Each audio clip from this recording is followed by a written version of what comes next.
Welcome to Exit 425. I'm Steve Ray. Our mission here, substantial current affairs, information, and education that goes where you want it to go. Find the podcast on Apple or Spotify or many other services and find video on YouTube.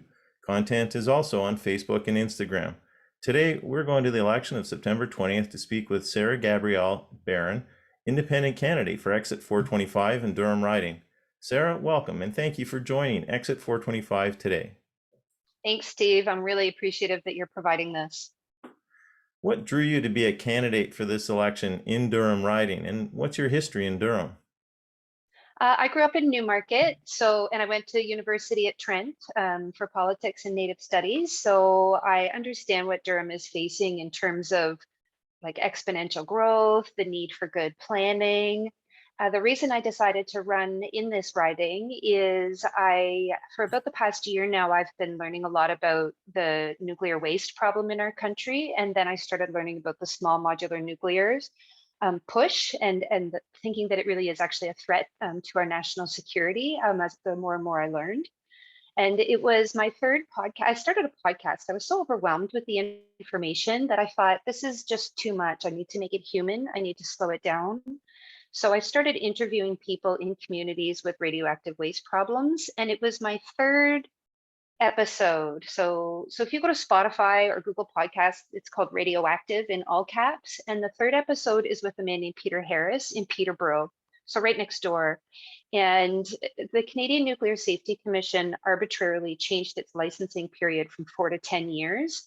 And then they gave BWXT a 10-year license with no business plan. So a blind license to do whatever it wants at that relic of a factory in the middle of that community that is already seeing elevated cancers in that community. So when you Google BWXT, you immediately see that it's the United States' largest nuclear weapons producer. So that just raised so many red flags for me, right? And it just gets worse. It gets scarier. So I started making YouTube videos. So if you search Sarah Gabrielle Baron in YouTube, you'll see my latest YouTube video is about how SNC-Lavalin has controlled Canada's nuclear agenda since 2011. Yeah, pretty intense stuff. So it is a hard sell. I chose Durham. A friend said to me, Sarah, why don't you run against Erin O'Toole if you really want people to hear about this stuff? And I said, you're crazy.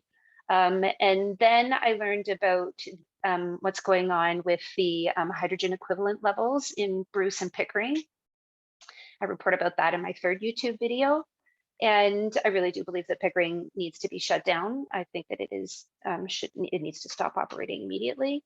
So that is what galvanized me to pick Durham. Yes, to run against Erin O'Toole to try to get a little bit of notoriety, I guess. But mostly because Darlington is here and it is a tough sell with the OPG workers here. But if the OPG workers at Darlington are the gold standard in safety, and I believe that they need to continue to be, my issue is not with really the OPG per se, it's more with the Canadian Nuclear Safety Commission, which I believe is a captured regulator. Awesome. So, I mean, you've answered my second question, which was basically, why, running as an independent candidate is a challenge at the best of times. And so you've answered the question why. What's motivating you to do that? Because, on one hand, you are running in the riding of the incumbent leader of the opposition, in his wishes, the next prime minister. But at the same time, that's overwhelming, and the chance of winning is slighter. But getting a bit of the notoriety and the attention that way is yeah, for me that's the win, right? yeah. And then when the first day I hit the riding to start collecting signatures was when Erin said raise the flag. So I'm wearing the orange, that kind of every child matters for a reason. I have 2 degrees in Indigenous studies. I'm very grateful to be on First Nation territory. I think we all need to be. And that rhetoric, take back Canada and raise the flag, when we're at more than 7,000 bodies in unmarked graves, and that's going to at least double. is he's in danger of shutting down our economy again with that kind of rhetoric and with that kind of attitude. Our leaders need to understand the treaties, respect the treaties, and work with Indigenous nations in a way that is compassionate would be nice. Having a heart would be nice. Mhm. So I immediately realized the very first day I was down here that it wasn't just about the issue, that I actually needed to try to beat Aaron. And so that I had to hit the ground running. I developed a website and a platform. And being independent, a lot of things in my platform are actually informed from people whose doors I was knocking on. So yeah, the people of Durham helped make my platform. Awesome. And really that's the way it ought to be, right? Yeah. So exit 425 is on the rural urban fringe of the GTA. This leads to questions about the environment and food security as farmland is consumed, infrastructure needs, all in the shadow of that nuclear energy plant and a waste to energy plant. What do you see as key local issues for exit 425 that the federal government might have some interest or investment in?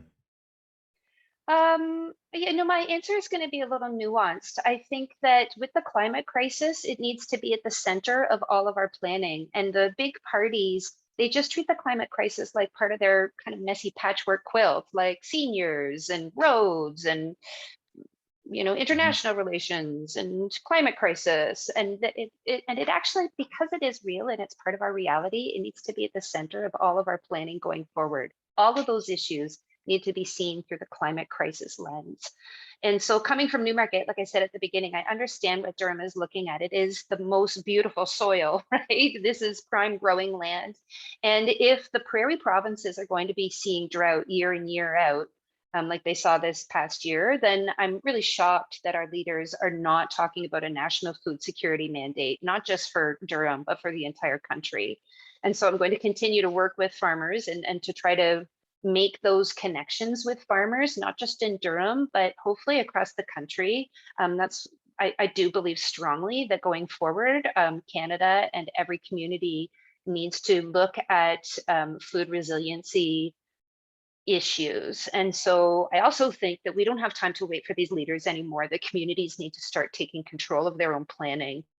So every time Durham, um, all the different, I don't know how many municipalities there are that have their own town councils.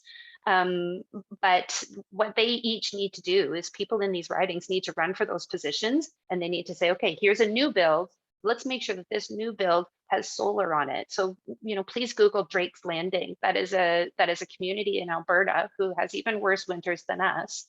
And they power their winter heating and hot water needs with more than 90% solar from the solar that they've captured during the summer. They keep it underground and then it heats their homes throughout the winter. So these technologies are all available to us right now. We do not need new nuclear. Wind, solar, geothermal, and particularly efficiencies. These are the types of jobs that small workers can do, that contract workers can do. And it's going to, if we go full bore with it, it will really just grow our economy for decades to come. We don't need these high-tech solutions. The tech is right there. If you research a man named Mark Z. Jacobson out of Stanford University, he's got a plan for more than 180 countries to get to zero carbon fast within those Paris climate target goals. And Canada can do it. We just need the political will. And if we go with Aaron's plan, I do believe that we will probably see sanctions from our G7 partners. They're all meeting or exceeding their carbon cutting targets. Canada is so far behind, it's embarrassing. And so I see you really looking at a lot of the micro projects in terms of like electricity solutions as opposed to the mega project, which is what we tend to do in North America, right? So, Yeah, yeah. We need to get away from that model. Communities need to, a community can choose to put a price on their soil so that when a new build goes in, they have to put in measures to say for every house, you have to have a quarter-acre plot in a community garden, or the forests that you have, it's too expensive to chop down the forest because it's priced out of choppability, basically. Communities need to take control of these things.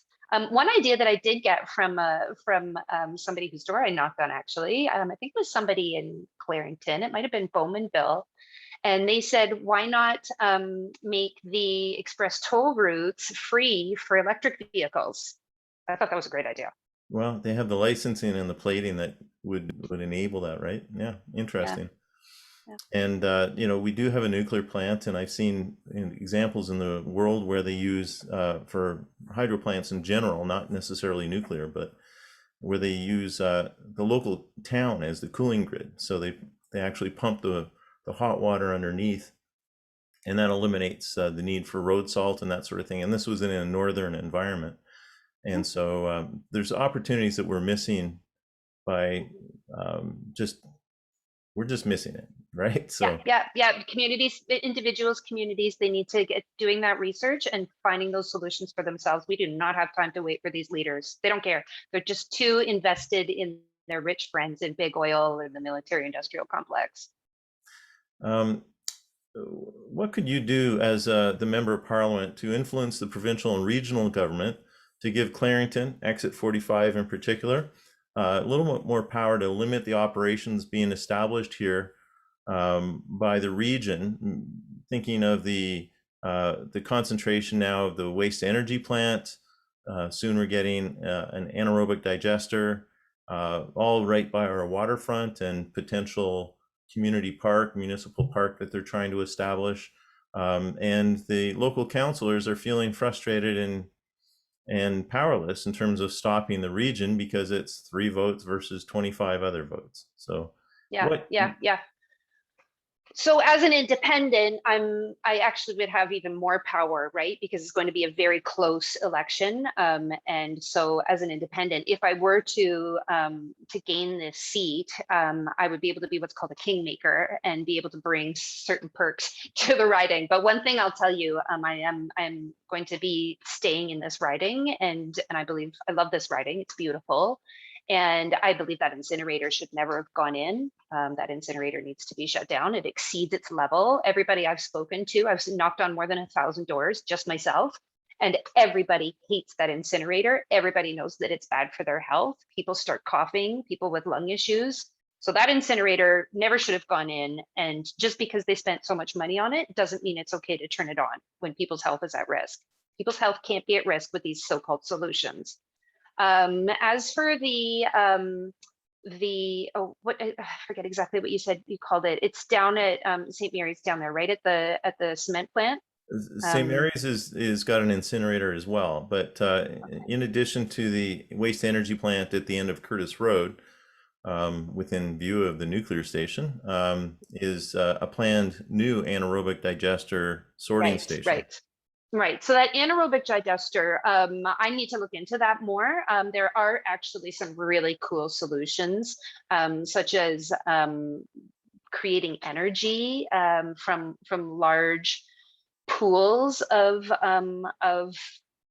basically life, right? It's basically just amoebas. And so there are some cool solutions there, but we just we need better input from locals.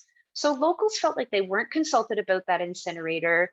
Locals are not being consulted about the small modular nuclear reactor that's already been approved there, that the Canadian Nuclear Safety Commission says magically doesn't need to do an environmental impact assessment. So I think that's the role of politicians going forward, is to ensure in these local communities that the people are being heard, that they actually are stakeholders at those planning tables, that they're not just some afterthought that needs to, just grin and bear it. That's the role I think that's really important as industries are being developed in regions like Durham, like Clarington. So constituency before party?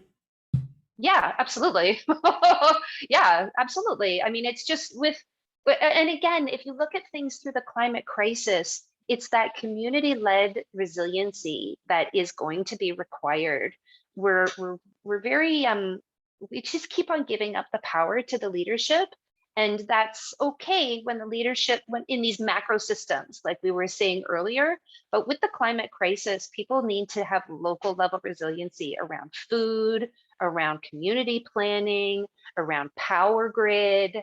All of these small scale solutions need to be community led. Awesome stuff.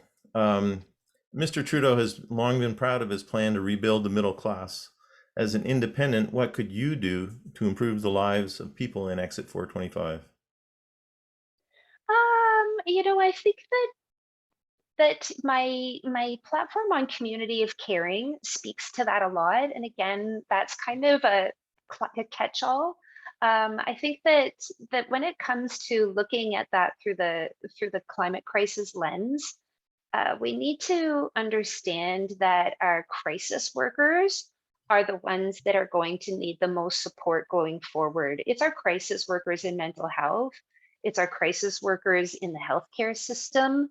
It's our crisis workers around extreme weather experiences like droughts, tornadoes, floods. That's where we need to be at a national level, ensuring that those funding dollars are there to support them really well, because their jobs are going to get harder. Mhm. And if their jobs aren't being supported well enough, then that's when the fractures in our society could start to really take over.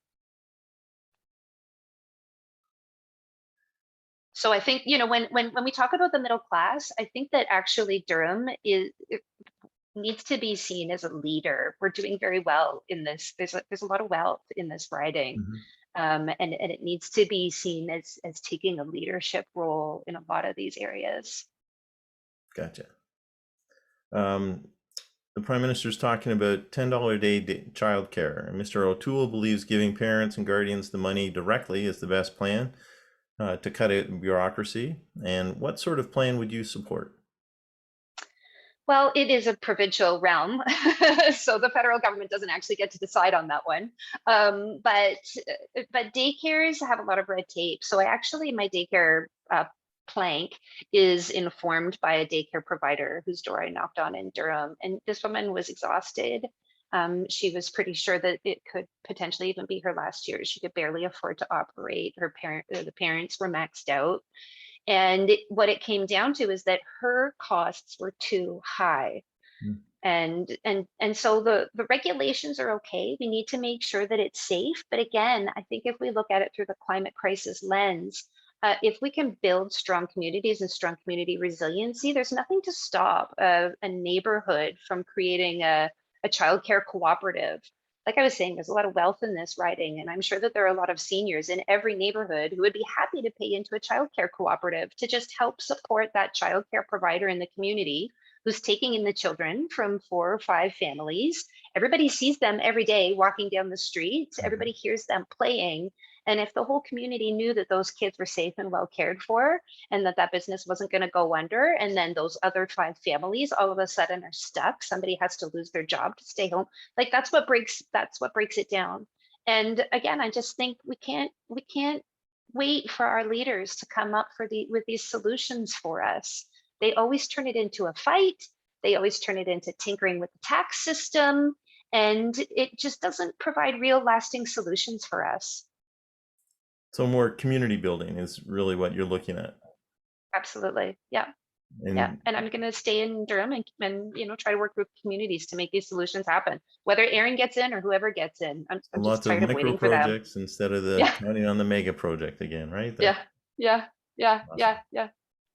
Recently, And Mr. I should just interrupt you there. Sorry, but it is a role that the federal level government can play in supporting those community-led initiatives and celebrating those community-led initiatives and helping to, through the federal government, helping to connect community-led initiatives so that you don't have to feel like you're reinventing the wheel every time, right? So people in Canada are not familiar with cooperatives. They need a Mhm. lot of instruction and a lot of help learning how to do that. Right. And, to that point, the federal government having a role, the division of powers doesn't really allow for that, except the fact that they're prepared to spend money. And so money buys influence and money changes minds. And so if Yeah, they're putting money up, then that's how they're convincing provinces to sign on to the program. So, yeah, yeah, to the yeah, point that you made earlier, yeah, um, that's how it's going to work. And Yeah, yeah. um, It's not that hard to provide connectivity though, and just information across a nation. It's not that hard to provide that.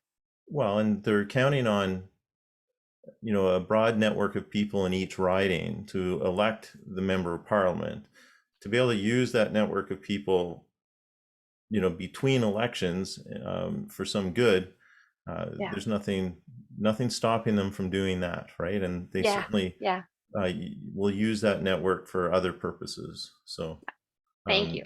um, Exactly. you're just finding another way to make use of that community, right? So Yeah. great ideas. Again, lots of micro projects to accomplish the mega goal, and instead of just using a mega project in one broad brush. Yeah, and that's how the European communities, that's how many of the European communities have reached their climate crisis, their carbon cutting targets. It just takes that climate crisis courage at that community level. It does work. So, in terms of dealing with a crisis, recently, and division of powers, Mr. Trudeau reiterated recently the reality that if the feds were to ever implement a national vaccine passport, they would necessarily, due to the constitutional division of power, need to work with provinces and the territories. Does that mean this should never happen, the national vaccine passport, or would you encourage the new government to pursue a national vaccine passport? I think that we need to be on our toes, right? I think that COVID is a virus that it evolves. It evolves really quickly. And I'm really upset with our leaders because they've used this election to basically just drown those lessons that we learned at the beginning of COVID, which I just felt a lot of cohesion as a human family and as a nation, and even as communities at the beginning of COVID. We all went home and we all stayed home because Mhm, we all care about our seniors. And that's who was being targeted by this virus at the beginning. mhm, And it was a good feeling. I mean, it was scary. We were all afraid, mhm, right? We didn't know what was going to happen next. And then we started worrying about the economy as opposed to saving lives. And then all of a sudden, this election happened, and it's just turned people crazy. People are throwing stones and heckling nurses outside hospitals. It's almost feels like it's caused people to go a little bit crazy. So when it comes to a national passport program, I think that is an infringement in some ways on freedoms, but there's that balance between saving lives, right? And I think that for all of us, that balance is going to be what state are our hospitals in. I kind of take a nurses first approach mhm, to the whole question.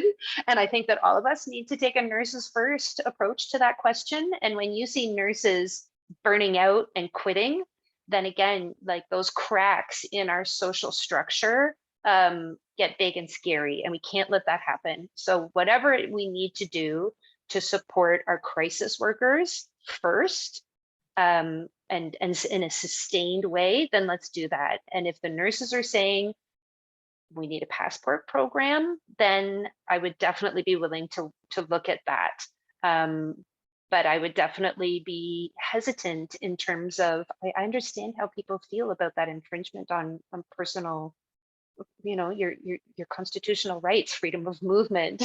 yeah, So we just need to be on our toes, and we need to be gentle with each other, and we need to care. We need to remember that early COVID lesson of caring about each other. excellent. That's absolutely true. We did care, and we were anxious about things, but we were careful, and we did care about others, and we are looking out. And yes, a very good point. What do you see as improvements that are the result of the legalization of marijuana? And would you support any changes to the approach government takes to dealing with illegal drugs, currently illegal drugs? I'm so glad you've asked this question. I'm really glad you've asked this question. Nobody talks about the fact that when they legalize marijuana, which is fine, go ahead and legalize marijuana. But that messaging to youth, their brains are deeply impacted. It affects a young person's brain development. And that messaging to youth was there at the beginning of the legalization process, and it has evaporated. And our youth are still surrounded by pot. And so that messaging, that again, it's that, like we were saying earlier, that kind of connectivity, that national level messaging, that stuff that does create cohesion across the nation on a certain way of thinking about issues, that absolutely needs to get fired up again. Our youth need to know that when they smoke pot, it negatively affects their brain for the rest of their lives. Or eat it, right? And I also really, really want an investigation. I want Health Canada to start keeping numbers on children who are accidentally taking edibles. And I want way, way stronger restrictions on the edibles, on the packaging that's on edibles, because people say, oh, the packaging has to be this way, it has to be that way. But when you buy it online, the packaging just looks like a package of Skittles. It looks identical to a package of Skittles. And I have friends who are teachers of primary school, and the kids are coming into school with these edibles. Kids are taking edibles, and it is by accident. It's just wrong and scary. So that is something that, if I do make it to Ottawa, that'll be a very high priority for me. Is we need numbers, we need investigations to really see to what extent our kids are accidentally taking edibles. In terms of other drugs that are currently illegal and making them legal, I understand that there are people who believe passionately that they should be legalized. I'm more around, again, that community of care. So there are certain communities in Canada that have extreme drug problems, and they need to go about it in different ways. So there's already non-government organizations on the ground in different communities, and it's those crisis counselors, they need to be supported.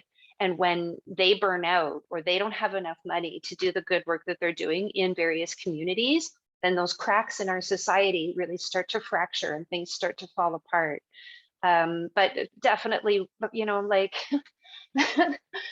if you can't denounce conversion therapy for LGBT youth, Erin O'Toole, you don't belong anywhere near a mental health strategy. Conversion therapy for LGBT youth is barbaric. So yes, I agree that we need a mental health program, especially for youth. Ever since cell phones came out, we have seen a spike in anxiety, depression, and suicide in youth, and that is not being addressed nearly enough, and it is a nationwide issue. So yeah, I think that, for sure, we need a nationwide program around mental health, around youth mental health, and it can be around messaging, but mostly it's going to be sustained funding for crisis workers. Right, as opposed to a one-time election promise sort of thing. Right? Yeah, yeah, absolutely. And again, you have to see it through the climate crisis lens. Our youth are out there, they're not skipping school on Fridays. They're staying at school and with placards and protesting. And you can see the grief in their eyes that they're not being listened to and that their future is at stake. And that's not just happening in Canada, that's happening around the world. This is a global movement of youth saying, hello, it's our future over here. The planet is on fire. So it behooves us to be climate crisis courageous in all ways. And that includes their mental health. Their mental health is at stake when they feel that their future is being flushed down the toilet every day. On that note, we're going to finish. But clearly there's some passion and real care about the things that you speak of and why you're running in Durham Riding in this election. So thank you so much for taking the time to speak with Exit 425 and me today. This interview will be available on Instagram and Facebook under the Exit 425 banner. It will also be available as a podcast under Studio 38 Audio's Exit 425, and portions will be incorporated in time into an episode of I'm Just a Political Idiot, Civics for Adults. And look up Studio 38 Audio on Apple Podcast or Spotify. Be sure to check out Sarah Gabrielle's platform on her website, which is sarah4durham.com, number 4, sarah4durham.com. awesome. To Sarah Gabrielle and everyone listening, thank you again for joining me on Exit 425, substantial current affairs information and education that goes where you want it to go. I'm Steve Ray. Thank you, Sarah Gabrielle. Thank you. Sorry. That's fine.